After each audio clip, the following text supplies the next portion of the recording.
ये बात उन दिनों की है जब मेरे पति मुझे छोड़कर परदेश जा रहे थे। मेरा रो रो कर बुरा हाल था। मैं दरवाजे पर खड़ी थी जब वो मेरी तरफ हाथ हिलाकर चले गए। मैं अकेली रह गई। मेरी सास ने उसी समय मुझे मेरे बालों से पकड़कर अंदर की तरफ खींचा और मुझे मेरे कमरे में ले गई। कहने लगी, पागल हो गई हो क्या? अपने पति के काम पर जाने पर ऐसे नहीं रोया करते। ये बुरी बात होती है।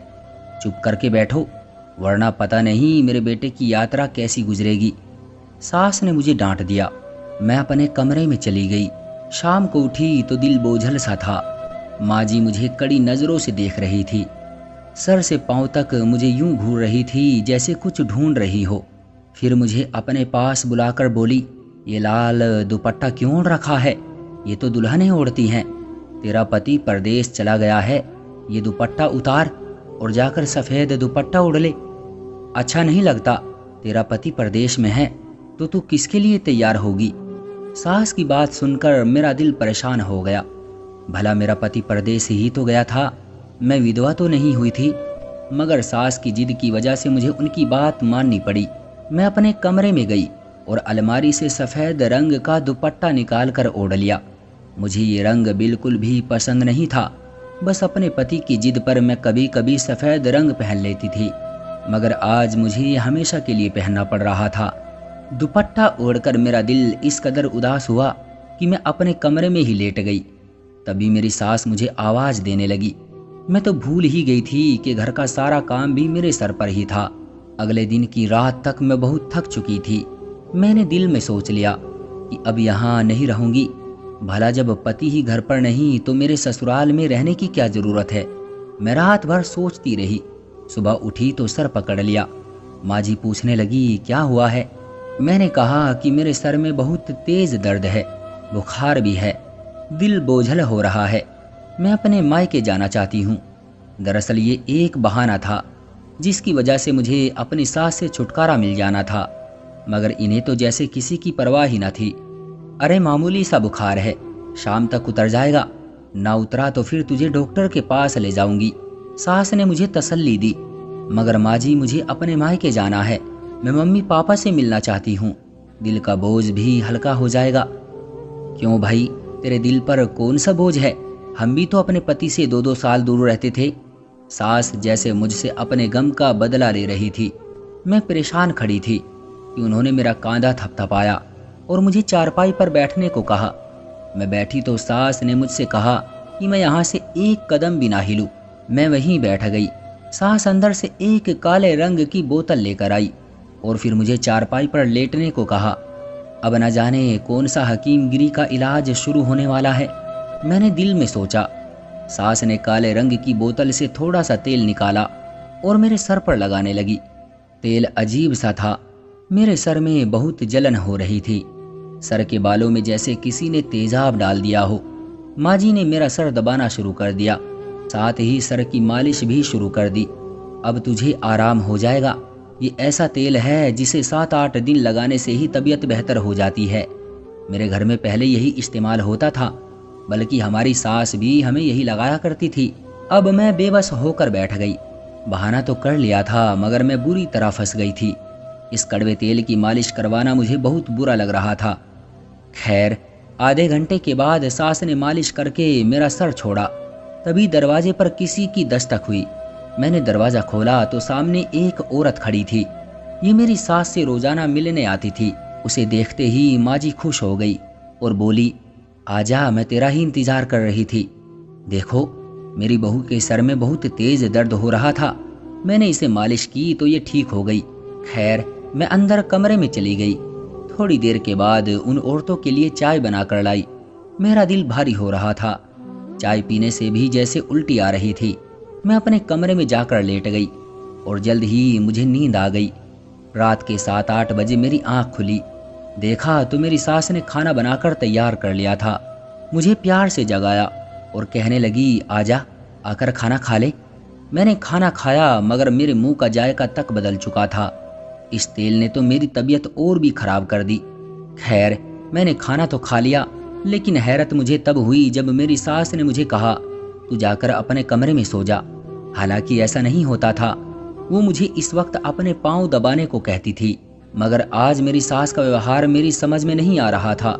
फिर मैं अपने कमरे में आकर सो गई। मुझे इस तरह नींद आई जैसे किसी ने मुझे नशा पिला दिया हो। सुबह तक मैं सोती रही, मुझे अपना होश भी ना रहा। सुबह उठी तो मेरा सर भारी था, मुझसे चला नहीं जा रहा था। मैंने अपनी सास से कहा, माँ जी, आपने तो मुझे सही करने के लिए ये तेल लगाया था, मगर इसने तो मेरी हालत और भी खराब कर दी। मुझसे चला भी नहीं जा रहा है, तबीयत और भी ज़्यादा खराब हो गई है। माँ जी ने हंसकर कहा, अरे बेटी, 7-8 दिन के बाद ही तो ये तेल असर करेगा। अभी तो तेरी तबीयत इससे खराब ही होगी, क्योंकि इस तेल की वजह से शुरू में ऐसा ही होता है। सास की बात पर मुझे थोड़ा सुकून तो मिला, मगर मुझे अजीब सा लग रहा था। अगली रात भी जब मेरी तबीयत ऐसे ही खराब हो गई तो मैंने सोचा इस तेल से छुटकारा पाने का यही तरीका है कि मैं अपनी सास की तेल वाली बोतल ही छुपा दूं। फिर मैंने ऐसा ही किया। शाम को अपने किसी काम से बाहर गई तो मैंने वो तेल की बोतल लेकर गमलों के पीछे छुपा दी और सोचा कि अगर ज़्यादा हंगामा किया तो उन्हें बता दूंगी। अब मुझसे बर्दाश्त नहीं होती थी ये रोज़ रोज़ की परेशानी। खैर, मैंने तेल तो छुपा दिया, मगर सास ने आकर रात को जब तेल ढूंढना शुरू किया तो बोली, तेरी मालिश करनी है, तेल कहाँ गुम हो गया है। मैंने भी ऐसा नाटक किया जैसे मैं जानती ही नहीं हूँ। तब माँ जी ने इस कदर शोर मचाया कि सारा घर सर पर उठा लिया। उस वक्त मुझे अजीब सा लगा, भला माँ जी को मेरे सर के दर्द से इतनी दिक्कत क्यों हो रही थी। अगर मेरी सास का व्यवहार पहले से ही ऐसा होता तो मैं इस बात को मान सकती थी।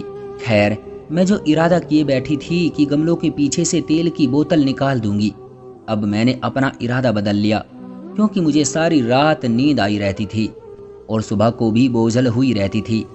भला ऐसे इलाज की क्या ज़रूरत थी जिसकी वजह से मेरी तबीयत और भी खराब हो जाती। उस दिन रात को सोने के लिए मैं अपने कमरे में गई तो सास ने मेरे कमरे का दरवाज़ा बाहर से बंद कर दिया, बल्कि उसे ताला लगा दिया। मुझे बहुत हैरत सी हुई। आज मुझे नींद नहीं आ रही थी, क्योंकि आज उस कड़वे तेल की मालिश नहीं हो पाई थी। थोड़ी देर गुजरी कि मुझे बाहर से कुछ लोगों की आवाज़ें आने लगी। ये आवाज़ें बहुत ही धीमी थी। मैंने अपने कमरे का पंखा बंद किया और उन आवाज़ों को ध्यान से सुनने लगी। कुछ घसीटने की आवाज़ भी आ रही थी, बल्कि 2-4 आदमी भी साथ थे। मेरी सास न जाने उनको क्या कह रही थी। पूरे घर में अंधेरा था। मैंने भी अपने कमरे की लाइट बंद कर रखी थी। फिर मैंने देखा 2 आदमी हल्की रोशनी में हमारे आंगन से बाहर वाले दरवाजे से जा रहे हैं। पहले मैंने सोचा कि जरूर मेरी सास का कोई रिश्तेदार होगा, लेकिन रिश्तेदार होता तो यूं चोरी छुपे आकर मिलने की क्या जरूरत थी। सामने भी तो मिल सकता था, यानी दिन के समय। लेकिन ये रात को ही क्यों आए। अब तो मेरा शक और भी पक्का हो गया। सुबह उठी तो मैं बिल्कुल भी तरोताज़ा नहीं थी। मेरी तबीयत जरा भी ठीक नहीं हुई। मेरी सास ने मुझे देखा तो बोली, रात को तू सो गई थी ना। जी माँ जी, सो गई थी, लेकिन मैं जानती हूँ अभी भी तेरी तबीयत खराब रहेगी। मैं आज ही तुझे उस औरत के पास ले चलूँगी जो ये तेल देती है। तुम तो जानती हो वो हकीमगिरी में कितनी माहिर है। उससे हर तरह की औरतें दवा ले जाती है, चाहे वो बीमार हो या तंदुरुस्त हो। मेरी सास ने मुझे समझाया, मगर मैं जानती थी कि वो औरत एक मामूली सी हकीम थी, इसलिए मेरा उसके पास जाने का कोई इरादा नहीं था। नहीं माँ जी, अब मैं बिल्कुल ठीक हूँ, कोई ज़रूरत नहीं है वो कड़वा तेल लाने की। मैंने मुंह चिढ़ाते हुए कहा, अरे तुझे क्या पता कि तू ठीक है या नहीं। मैं तेरा पूरा पक्का इलाज करवाऊंगी, तू फिक्र ना कर। शाम को तैयार रहना। माँ जी की बात सुनकर मैंने सर पकड़ लिया। अरे माँ जी, मैं ठीक हूँ, मुझे इलाज नहीं करवाना। ऊपर वाले के लिए मेरा पीछा छोड़ दो। मुझे माँ जी पर गुस्सा आ गया। तभी माँ जी बोली, मेरे साथ जुबान न चला, वरना तेरे पति को परदेश में बता दूंगी तू मेरी कोई भी बात नहीं मानती। बस यही मेरी एक कमजोरी थी जिसका माँ जी फायदा उठाती थी। शाम को मैं तैयार हो गई। मेरी सास ने भी तैयारी कर ली और हम उस औरत के पास पहुंच गए। कुछ लोग कहते थे कि ये एक बहुत अच्छी हकीम है, मगर सच तो ये था कि ये औरत ज़्यादातर नशीली और गंदी दवाइयाँ बेचती थी। मुझे उनकी दवाइयों पर बिल्कुल भी यकीन नहीं था। माँ जी ने उसके सामने मेरा मसला बताया और कहने लगी, मुझे वही तेल दे दो जो तुमने पिछली बार दिया था। माँ जी की बात सुनकर उसने कुछ समय को सोचा और फिर एक लड़की को आवाज़ दी, जो उसी तरह की काली सी शीशी लेकर माँ जी के पास आ गई। माँ जी ने वो शीशी ली और उस औरत का धन्यवाद किया और फिर मुझे लेकर घर आ गई। घर आकर वो बड़ी खुश लग रही थी। मुझे ये सब बहुत बुरा लग रहा था। मैंने भी दिल में ठान ली, आज कुछ भी हो जाए अपनी सास को ये तेल अपने सर पर नहीं लगाने दूंगी। मैंने भी सरसों के तेल में काला रंग मिला दिया और उस बोतल का तेल नाली में बहा दिया। सास को शक भी नहीं हुआ कि मैंने बोतल में से तेल बदल दिया है। रात को उन्होंने मुझे अपने पास बुलाया और मेरे सर की मालिश करने लगी। जब मालिश पूरी हुई तो मुझे थपथपाते हुए बोली, जाकर अपने कमरे में सो जा, 7 दिन में तेरी तबीयत बेहतर हो जाएगी। हालांकि मुझे कोई बीमारी नहीं थी, लेकिन सास की जिद के आगे कर भी क्या सकती थी। फिर मैं वापस अपने कमरे में आ गई, मगर मुझे नींद नहीं आ रही थी, जबकि तेल की मालिश के बाद मेरा सर भारी हो जाता था और थोड़ी देर लेटते ही मुझे नींद आ जाती थी। कुछ देर बाद मुझे महसूस हुआ कि जैसे वही आवाज़ आज भी आ रही है। आज मेरा दरवाज़ा अंदर से बंद था, क्योंकि मेरी सास तो सोच रही थी कि मैं सो गई होगी, इसलिए मेरे कमरे का दरवाज़ा बाहर से बंद नहीं था। जब आवाज़ और भी ज़्यादा बढ़ गई तो मैंने उठकर दरवाज़ा खोला और अपने कमरे से बाहर आ गई। देखा तो ये आवाज़ मेरी सास के कमरे से आ रही थी। मैं उस तरफ गई तो मुझे ये देखकर हैरत हुई कि 2 लड़के मेरी सास के कमरे में बैठे थे और वो उन्हें मेरे दहेज के बर्तन और दूसरी चीज़ें थमा रही थी। लड़कों ने अपने चेहरे छुपा रखे थे, तो क्या मेरे दहेज का सामान? ये सोचते ही मुझे चक्कर से आने लगे। आगे बढ़कर मैंने अपनी सास का सामना किया और कहा कि ये कौन है और मेरे दहेज के बर्तन इन्हें क्यों दे रही हैं आप? मुझे देखकर मेरी सास बौखला गई। तू यहाँ कैसे? तुझे कहा था ना कि जा सो जा। उन्होंने उल्टा अपनी गलती छुपाते हुए कहा, माँ जी मैं सो नहीं सकती, मैंने जो पूछा है मुझे उसका जवाब दो। तू होती कौन है मुझसे पूछने वाली? मेरी सास उल्टा मुझ पर गुस्सा करने लगी। मैं जो चाहे करूं, ये मेरा घर है, मुझे मत बताओ कि मुझे क्या करना है। उनकी आवाज़ ऊंची हो गई थी। ये देखकर वो लड़के जल्दी से घर से भाग गए, मगर मेरे दिमाग में ये बात बैठ चुकी थी, मैं भला कैसे अपनी सास की जान छोड़ सकती थी। बहस करते करते उन्होंने हार मान ही ली और बोली कि मैं तेरे दहेज का सामान अपनी बेटी के घर पहुंचा रही थी। थोड़े दिन ही की तो बात है, सामान वापस आ जाएगा, मगर तू तो अपने सामान को हाथ भी नहीं लगाने देती, इसलिए तुम्हारे सोने के बाद ये काम कर रही थी। सास की बात सुनकर मुझे गुस्सा आ गया, क्योंकि ऐसी बात नहीं थी, मैं कभी भी उनको मना ना करती। फिर न जाने क्यों उन्होंने मुझसे ये बात छुपाने की कोशिश की। जब मेरी और उनकी बहस बढ़ी तो वो मुझे धमकियां देने लगी, कहने लगी मैं तुझसे बदला लेकर रहूंगी, तूने मेरे बेटे का घर बर्बाद किया है, मैं अभी उसे फ़ोन करूंगी और बताऊंगी कि रात को तुझसे 2 लड़के मिलने आए थे। उनकी ये बात भी मैं समझ गई थी कि वो अब क्या चाहती है। मैं एक बार फिर अपनी सास के आगे मजबूर हो गई थी, लेकिन आखिर कब तक? मैंने दिल में सोचा, क्या मैं इसी तरह ब्लैकमेल होती रहूंगी? तब तो ये सारी जिंदगी मुझसे सारी बातें मनवाएगी। ये सोचकर ही मेरे दिल में डर सा आ गया। मैं ऐसा नहीं होने दे सकती थी। उस दिन मैं भी उनके सामने डट गई। कर लीजिए आप फ़ोन, जिसे चाहो कर लो फ़ोन, मैं अपने दहेज के सामान से एक भी चीज़ नहीं दूंगी। मेरी बात सुनकर मेरी सास को गुस्सा आ गया और उन्होंने मुझे एक जोरदार धक्का दिया। मैं जाकर दरवाजे के आगे गिर गई। वो गुस्से में गुर्राते हुए बाहर गई तो मैं अपना सर पकड़कर बैठ गई। अब न जाने क्या होने वाला था। उनका गुस्सा किसी बड़े तूफान का पता दे रहा था। फिर उन्होंने ऐसा ही किया। परदेश में मेरे पति को फ़ोन किया, मैं भी पास ही खड़ी थी। वो मेरे बारे में ऐसी ऐसी बातें कर रही थी जिसके बारे में मैं सोच भी नहीं सकती थी, मगर उनकी बातों में तो इस कदर जहर भरा था कि मेरे पति भी उन पर यकीन करने पर मजबूर हो गए। मैं उनसे बात करना चाहती थी, अपनी सफाई पेश करना चाहती थी, मगर मेरी सास ने मुझे फ़ोन को हाथ तक नहीं लगाने दिया। मेरा दिल चाह रहा था कि इस बुढ़िया की हड्डियां अलग अलग कर दूं, मगर इस समय मैं कुछ नहीं कर सकती थी। मेरे पति ने भी मुझे कह दिया कि तुम माँ के मामलों में मत बोलो, मैं तुमसे कल से ही से बात करूँगा। मेरा दिल कांप कर रह गया। वो बहुत गुस्से में थे। जाहिर है माँ जी ने उन्हें जो जो बातें कही थी वो सुनने के बाद कोई भी इज्जतदार पति अपनी पत्नी को अपने घर में बर्दाश्त नहीं कर सकता था। अगले दिन उन्होंने मुझसे फ़ोन पर बात की।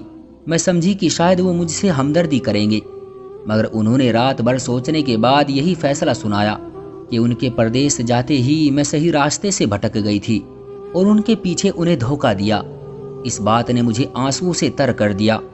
सोच नहीं सकती थी कि मेरा पति मुझसे ऐसा व्यवहार रखेगा। मुझे तलाक हो गई। 1 हफ्ते के अंदर अंदर तलाक के कागजात मेरे हाथों में पकड़ा दिए गए थे। उसने मुझे अपनी जिंदगी से हमेशा हमेशा के लिए निकाल दिया। मैं रोती हुई अपने माँ बाप के घर आ गई। जाहिर है मेरा कसूर तो नहीं था, मगर मम्मी पापा परेशान हो गए। मैंने भी उनकी परेशानी में अपनी परवाह करने की बजाय उनका साथ दिया। उन्होंने जिस रिश्ते के लिए कहा मैंने हाँ कर दी। माँ बाप की मर्जी से शादी करने का फल मुझे ये मिला कि मेरी शादी एक बहुत अच्छे इंसान से हो गई, जिसे कमाने के लिए कहीं बाहर नहीं जाना पड़ता था। मैं उसी में खुश हूँ। ये मुझे बाहर घुमाने भी ले गए। मुझे लगता है कि मेरी जिंदगी पूरी हो गई। मैं भी इसी तरह सुकून से जी रही थी कि एक दिन मुझे अपने मोहल्ले की एक औरत मिली। बातों बातों में उसने मेरी सास की बात छेड़ दी। मैंने उससे पूछा वो कैसी है, तो वो उनकी हालत पर अफसोस करने लगी। बोली वो बहुत बुरी हालत में है। मैंने कहा क्यों? कहने लगी उनको शायद तुम पर जुल्म करने की आदत हो गई थी। जब दूसरी बहू आंचल उनके घर बहू बनकर आई थी तो वो बहुत खुश थी, क्योंकि वो बहुत अमीर घराने की लड़की थी। ढेर सारा दहेज भी साथ लाई थी, मगर आंचल ने आते ही उस औरत को सीधा कर दिया। उसकी एक बात न मानती और ऐसी ऐसी बातें अपने पति के सामने करती कि बुढ़िया का बस न चलता। आंचल खूबसूरत भी थी और अमीर भी, इसलिए उसका कुछ रोब वैसे भी ज्यादा पड़ता था। तुम्हारी सास तो तुम्हारी आदी थी, उसने सबको तुम्हारी तरह समझ रखा था। उसने आंचल के साथ भी वही चालाकी करने की कोशिश की। आंचल ने एक रात अंधेरे में उसे रंगे हाथों पकड़वा दिया। असल में तुम्हारी सास को शुरू से ही चोरियां करने की आदत है। न जाने उसे ये आदत क्यों है। हालांकि घर में भगवान का दिया सब कुछ है, मगर अपनी बेटी को अपनी बहू की चीजें देना उस औरत का पसंदीदा काम था। अपने बड़े बेटे की पत्नी का भी उसने यही हाल किया था। अब तो हाल ये है कि आंचल का दिल करे तो उसे खाना दे देती है, वरना सारा सारा दिन वो भूखी ही पड़ी रहती है। उसकी यही सजा होनी चाहिए थी। मैं जानती हूँ उसने तुम्हारे साथ बहुत बुरा किया है। उसने अपनी पहली बहू के साथ भी ऐसा ही किया था। मैं अपनी सास का हाल सुनकर खुश तो नहीं हुई, क्योंकि किसी को तकलीफ में देखकर खुश होना एक घटिया इंसान होने की निशानी है। मगर सच तो ये है कि इंसान को अपने कर्मों की सजा मिलकर ही रहती है। तो दोस्तों, ये थी हमारी आज की कहानी। उम्मीद है कि आपको पसंद आई होगी। आपका क्या कहना है इस कहानी के बारे में, कमेंट करके हमें ज़रूर बताएं। वीडियो को लाइक कर दीजिए और इसी तरह की कहानियाँ लगातार देखने के लिए चैनल को सब्सक्राइब करके घंटी को दबाकर ऑल पर सेट कर लीजिए, ताकि आने वाली वीडियो का नोटिफिकेशन आपके पास तुरंत पहुँचे। मैं मिलता हूँ आपसे अगली वीडियो में, तब तक के लिए धन्यवाद।